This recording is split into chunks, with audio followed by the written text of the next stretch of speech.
If you want to change the world, start off by making your bed. If you make your bed every morning, you will have accomplished the first task of the day.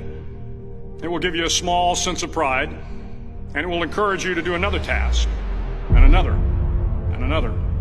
And by the end of the day, that one task completed will have turned into many tasks completed. Making your bed will also reinforce the fact that the little things in life matter. If you can't do the little things right, you'll never be able to do the big things right. And if by chance you have a miserable day, you will come home to a bed that is made, that you made. And a made bed gives you encouragement that tomorrow will be better. To pass SEAL training, there are a series of long swims that must be completed. One is the night swim. Before the swim, the instructors joyfully brief the students on all the species of sharks that inhabit the waters off San Clemente. They assure you, however, that no student has ever been eaten by a shark, at least not that they can remember. But you are also taught that if a shark begins to circle your position, stand your ground. Do not swim away. Do not act afraid. And if the shark, hungry for a midnight snack, darts towards you, then summons up all your strength and punch him in the snout, and he will turn and swim away. There are a lot of sharks in the world. If you hope to complete the swim, you will have to deal with them. So if you want to change the world, don't back down from the sharks.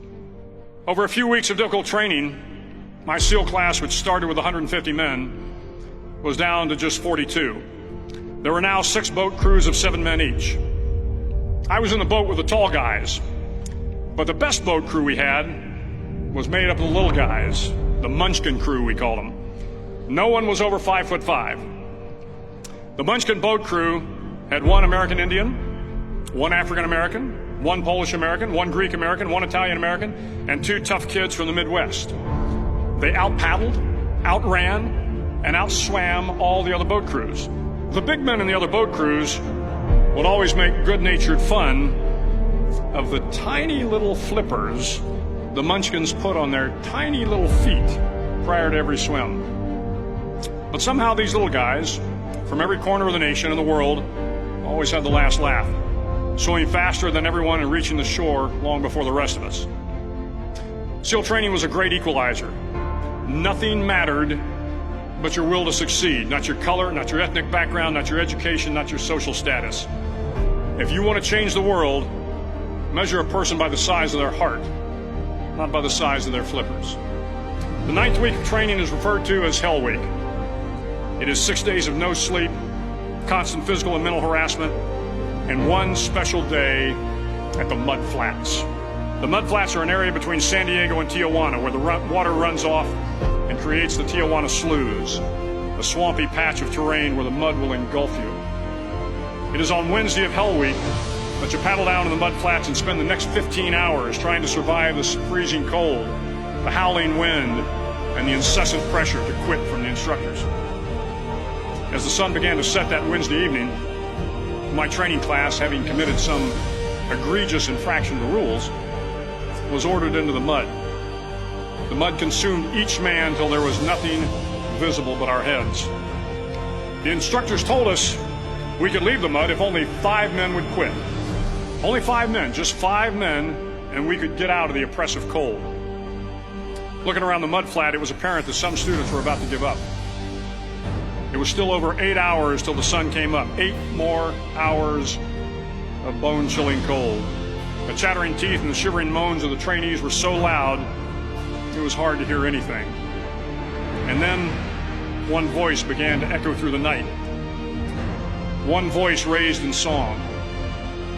The song was terribly out of tune, but sung with great enthusiasm. One voice became 2, and 2 became 3, and before long, everyone in the class was singing. The instructors threatened us with more time in the mud if we kept up the singing, but the singing persisted, and somehow the mud seemed a little warmer, and the wind a little tamer, and the dawn not so far away. If I have learned anything in my time traveling the world, it is the power of hope. The power of one person, a Washington, a Lincoln, King, Mandela, and even a young girl from Pakistan, Malala.